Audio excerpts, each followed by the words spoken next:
good morning. I guess barely morning, it is 11:06. I'm here with the tag video. This is the Book Confessions tag.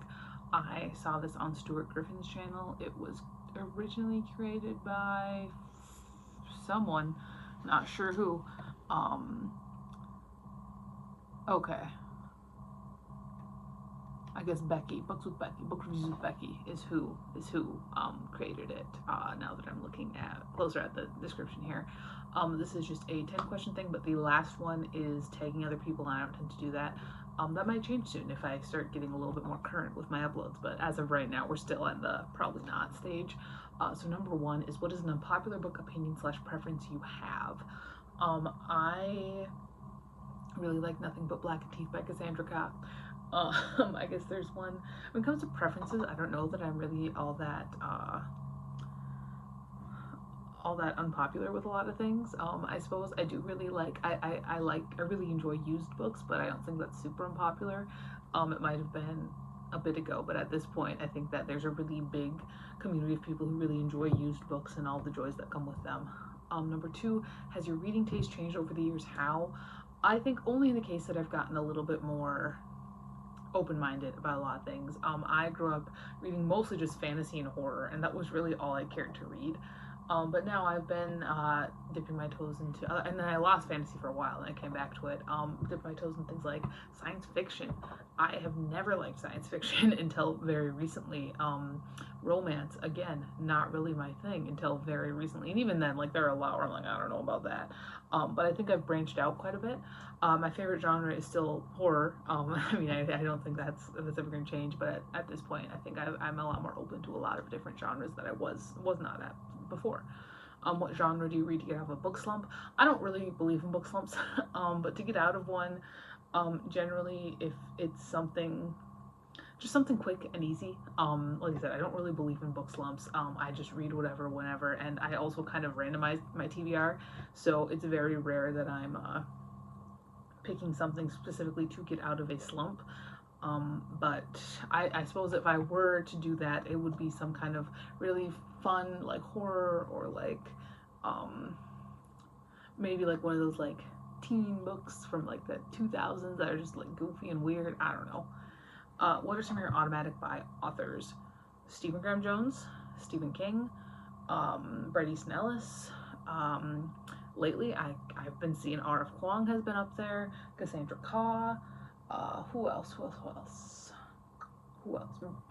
I think we're gonna get there with Brahm, honestly.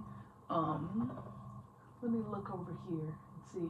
Sarah Rosh has been recently, that with her romance novels. I've been buying up all of them. Nora Sakovic. And that's about where we're at, honestly. So yeah, any of those. How many chances do you give an author before you won't try them again? I think if an author, even if they've disappointed me time and time again, I think if they come out with something that seems really, really interesting, I might be willing to try it again. Particularly if I find it for cheap or free somewhere.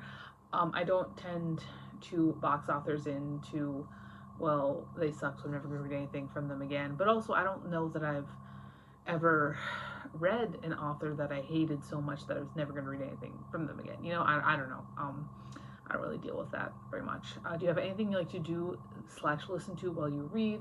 I mean, I'm always listening to music.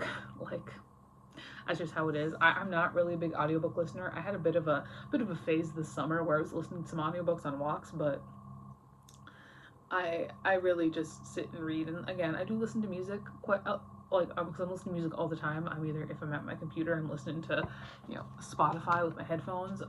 Sometimes I'll get fancy and pull out the record player, but it's just general music. And I can listen to music with words unless it's something I really need to concentrate on. In that case, I'll go on my Backrooms playlist, which is what I use to go to sleep. How far do you read before DNFing? I don't DNF. I don't. I can count the number of books I haven't finished on one hand. If I start a book, I'm gonna finish it. It might take me a while. I have to take breaks, but I will finish it at some point. I'm like 100 pages into The Idiot by Dostoevsky right now. And that's not even because I didn't want to read it. It's just because I took it like on a long car ride and I got like 100 pages in and I was like, I'm done with this. So I just put it back. But I'll finish at some point.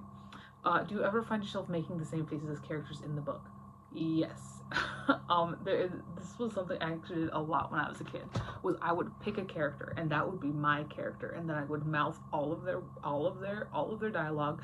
Sometimes if I was like alone, I would say it. I would read all of their dialogue, and then like I would like try and make the same faces as they were making, stuff like that. Now it's not quite as intense as it was when I was a kid, but absolutely, absolutely, especially if it's a character I really really like. Rereading, yes, no, depends. Yes, I I'm kind of in a weird spot with rereading right now because the book wall is so vast and so large that I have. It seems silly to reread books because I have so many unread books. And this really was only a problem then when I would, not so much recently, but when I would previously, if I wanted to reread a book, I would just like buy another copy, which is bad. And I don't do that anymore on purpose. Sometimes like double duplicates will slip in like on like a lot on eBay or something like that, and that's I mean like sometimes I buy a lot for like a different book, but if a book I've already read happens to show up in the book wall, I am going to reread it. But I am kind of looking for a way to kind of figure out how to do rereads more successfully. I think it was last year or the year before where I picked like 10 books or whatever that I wanted to reread that year, and I reread most of them really. And maybe that might be a thing too. Maybe in the new year, maybe I pick 12 books, one for each month that I want to reread, or something like that. I don't know.